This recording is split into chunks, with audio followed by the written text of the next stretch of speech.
नमस्कार, मैं हूं अंजलि और आप देख रहे हैं आरपीएस समाचार। तो चलिए शुरुआत करते हैं आज की बड़ी खबर से। वैष्णो माता के दर्शन से पूरी होती है हर मनोकामना। जानिए मंदिर का इतिहास, कथा और महत्व। माना जाता है कि माता वैष्णो देवी ने त्रेता युग में माता पार्वती, सरस्वती और लक्ष्मी के रूप में मानव जाति के कल्याण के लिए एक सुंदर राजकुमारी के रूप में अवतार लिया था। वैष्णो देवी का पवित्र मंदिर त्रिकुटा पर्वत पर एक सुंदर प्राचीन गुफा में है, जिसे वैष्णो माता के रूप में जाना जाता है, जिन्हें देवी महाकाली, महालक्ष्मी और महासरस्वती का अवतार माना जाता है। भारत के बाकी पवित्र स्थलों के साथ वैष्णो देवी का स्थल भी काफी पवित्र माना जाता है।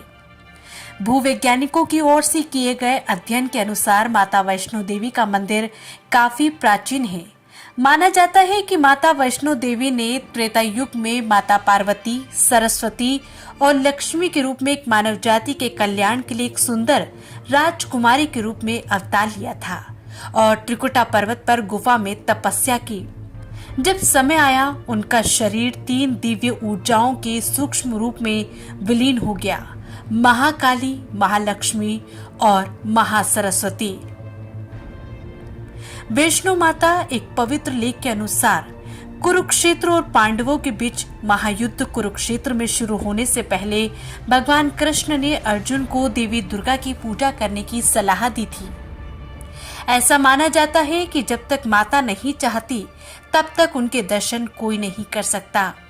माता के बुलावे को उनका आशीर्वाद माना जाता है, जिसके चलते लोग, हर तरह के लोग, चाहे वे बुद्धिमान या अज्ञानी हो, पुरुष हो या महिला हो, बड़े हो या छोटे हो, सब उनके बुलावे का इंतजार करते हैं। माता के दर्शन करने की यात्रा लगभग 24 किलोमीटर लंबी है, जो कि कठिन यात्रा मानी जाती है। धर्मस्थल की यात्रा कटरा में बाण गंगा से शुरू होती है। ऐसा माना जाता है कि वैष्णो माता ने कई शताब्दियों पहले अपने दिव्य धनुष से एक तीर चलाया था, लेकिन साइन बोर्ड की ओर से दिए जाने वाले ढके रास्ते, सीढ़ी, वाटर कूलर, बैठने की जगह, पेंट्री और भोजन की दुकानें थके हुए यात्रियों के लिए एक राहत देती है। जम्मू में बना मां वैष्णो देवी का मंदिर पूरे देश में काफी फेमस है। कहा जाता है कि इस मंदिर में दर्शन करने से हर किसी की मनोकामनाएं पूरी हो जाती हैं। हर साल यहाँ बड़ी संख्या में श्रद्धालु माता के दर्शन के लिए आते हैं। माता का यह मंदिर पहाड़ की एक चोटी पर बना हुआ है, जहाँ पर कई मील की यात्रा करने के बाद ही भक्त माता के दर्शन कर पाते हैं। आज इस रिपोर्ट में हम आपको इस मंदिर की खासियत और वैष्णो माता की कथा के बारे में बताने जा रहे हैं। इतिहासकारों का कहना है कि इस भव्य मंदिर का निर्माण करीब 700 साल पहले पंडित श्रीधर ने करवाया था। पंडित श्रीधर माता के बहुत बड़े भक्त थे।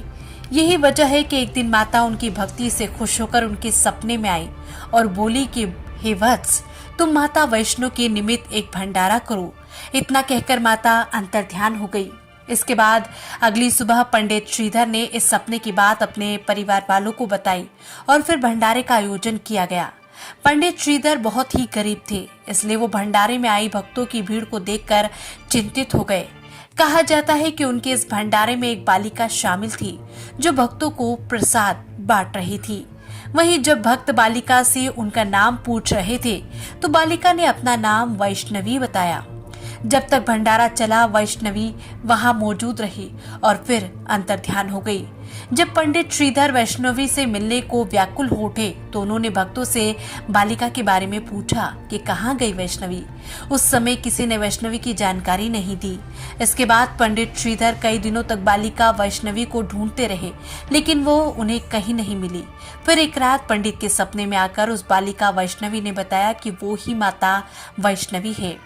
सपने में माता ने उन्हें त्रिकुट पर्वत पर स्थित गुफा के बारे में बताया। फिर पंडित श्रीधर ने गुफा ढूंढकर माता वैष्णो की पूरी विधि विधान से पूजा अर्चना की। उस वक्त से माता वैष्णव की पूजा आज तक जारी है। बता दें कि आज के वक्त में यही गुफा मां वैष्णो देवी का मंदिर कहलाती है। आरपीएस समाचार से रघुनाथ प्रसाद शास्त्री जी की रिपोर्ट।